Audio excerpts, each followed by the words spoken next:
हरे कृष्ण दोस्तों, श्रीमद् भगवत गीता की गंगा में आनंद लेते हुए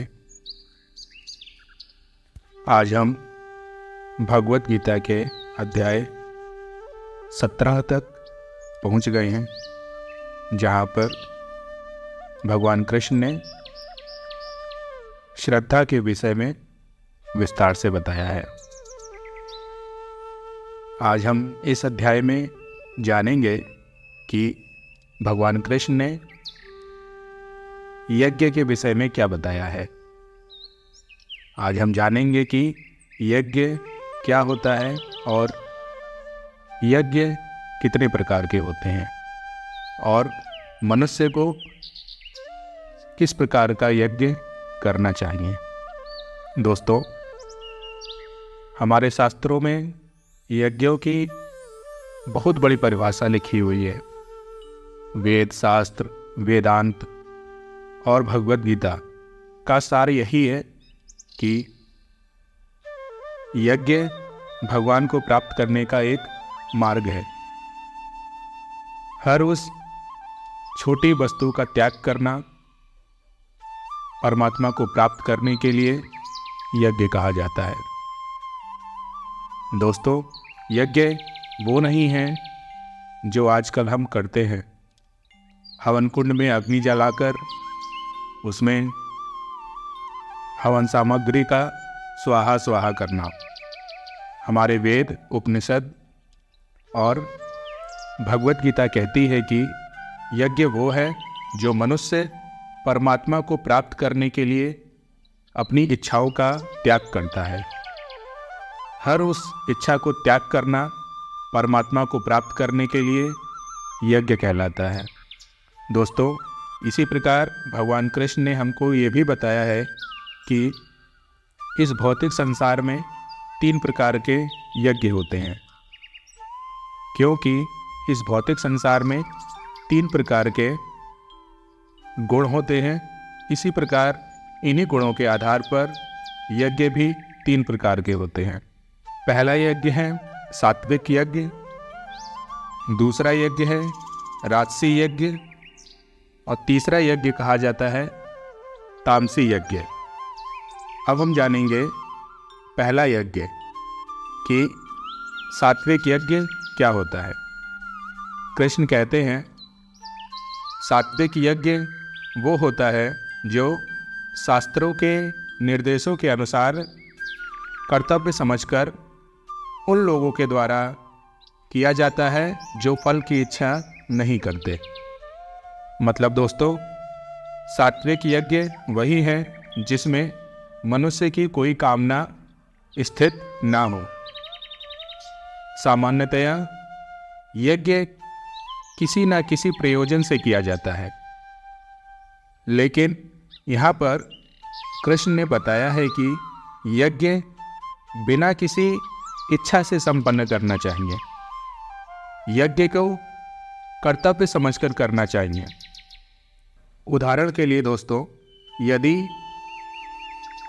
मंदिर में किसी भी प्रकार का कोई यज्ञ हो रहा है और उस यज्ञ में कोई भौतिक इच्छा निहित है, अर्थात यदि हम कुछ भौतिक इच्छा से कोई यज्ञ कर रहे हैं तो वो यज्ञ सतोगुणी यज्ञ नहीं होता है। इसीलिए मनुष्य को चाहिए कि वह कर्तव्य मानकर उस यज्ञ को करे, कृष्ण को नमस्कार करे, उनको फूल प्रसाद चढ़ाए। प्रत्येक व्यक्ति सोचता है कि केवल ईश्वर की पूजा करने के लिए मंदिर जाना व्यर्थ है, लेकिन शास्त्रों के आर्थिक लाभ के लिए पूजा करने का आदेश नहीं है। मनुष्य को चाहिए कि केवल अपने आप को जानने के लिए, अपनी अंतरात्मा को पहचानने के लिए भगवान को नमस्कार करे। इससे मनुष्य सतोगुण को प्राप्त होता है। प्रत्येक सभ्य नागरिक का कर्तव्य है कि वह शास्त्रों के आदेशों का पालन करे और कृष्ण को नमस्कार करें। जो भी यज्ञ मनुष्य करता है उसमें किसी भी प्रकार की कोई इच्छा निहित नहीं होनी चाहिए। जो भी यज्ञ मनुष्य करेगा वो यज्ञ सिर्फ अपना कर्तव्य समझकर समाज के कल्याण के लिए अगर होगा तो वही यज्ञ सात्विक है। दोस्तों, इसके बाद भगवान कृष्ण कहते हैं, जो यज्ञ किसी भौतिक लाभ के लिए या अपने अहंकार को बढ़ावा देने के लिए किया जाता है तो ऐसे यज्ञ को राजसी मानो। अर्थात अगर आप कोई ऐसा यज्ञ कर रहे हो कि जिसमें आप भौतिक सुख चाहते हो या भौतिक इच्छाएं चाहते हो और आपका उस यज्ञ के प्रति अपना कुछ निजी संबंध स्थापित है, जैसे यदि आप उस यज्ञ को कराकर कुछ अपने आप को प्रदर्शित करना चाहते हो कि मैं बहुत बड़ा दानी हूँ, मैं बहुत बड़ा भक्त हूँ, तो ऐसा यज्ञ राजसी यज्ञ माना जाता है। अर्थात इस प्रकार के यज्ञ को ईश्वर स्वीकार नहीं करता, क्योंकि इस यज्ञ के पीछे मनुष्य की इच्छा, लालच और अहंकार सम्मिलित है। दोस्तों, इसके बाद कृष्ण कहते हैं, यदि कोई ऐसा यज्ञ है जिसमें शास्त्रों के विधि विधानों का पालन नहीं हुआ है, उस यज्ञ को कराने के बाद प्रसाद का वितरण नहीं किया गया है, वैदिक मंत्रों का उच्चारण नहीं किया गया है और पुरोहितों अर्थात पंडितों को दक्षिणा दिए बिना तथा श्रद्धा के बिना संपन्न किया गया है, तो ऐसा यज्ञ तामसी यज्ञ माना जाता है। दोस्तों, यहाँ कृष्ण कहते हैं, जिस यज्ञ में मनुष्य की श्रद्धा नहीं है, जिस यज्ञ में वैदिक मंत्रों का उच्चारण नहीं होता, पंडितों को दान नहीं दिया जाता, यज्ञ संपन्न होने के बाद प्रसाद का वितरण नहीं किया जाता, ऐसा यज्ञ तामसी यज्ञ माना जाता है।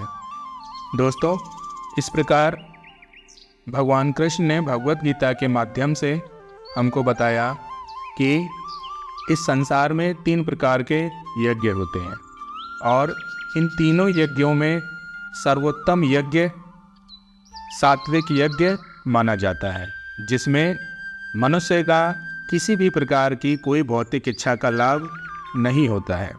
ऐसा यज्ञ जो समाज कल्याण के लिए किया जाए, ऐसा यज्ञ जो समाज के हित में हो, ऐसे यज्ञ को सात्विक कहा गया है।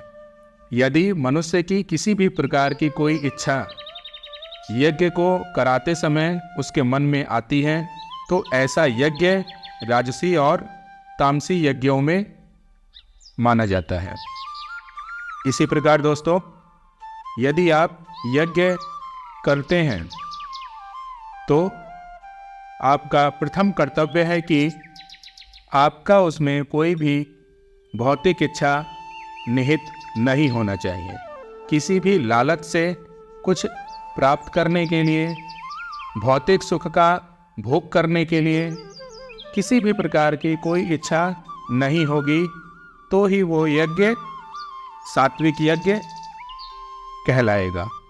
अन्यथा आपका यज्ञ राजसी और तामसी यज्ञ में गिना जाएगा। दोस्तों, इस प्रकार कृष्ण ने हमको यज्ञ के विषय में विस्तार से बताया। इसके बाद हम जानेंगे कि कृष्ण ने तपस्या के विषय में क्या बताया है, कितने प्रकार की तपस्या होती है। तब तक के लिए आप हमारे साथ बने रहिए, भगवत गीता का आनंद लीजिए, सुनिए और सुनाइए। दोस्तों, यही वो ज्ञान है जो मानव जीवन को सही राह दिखाएगा, जीवन जीने का सही तरीका बताएगा। हमारे साथ बने रहिए, हमारे साथ जुड़िए और हमारे इस मुहिम में हमारा साथ दीजिए, ताकि हम ये भगवत गीता ज़्यादा से ज़्यादा लोगों तक पहुंचा सकें और ज़्यादा से ज़्यादा लोगों का कल्याण कर सकें। हमारे साथ बने रहिए। हरे कृष्णा, हरे कृष्णा।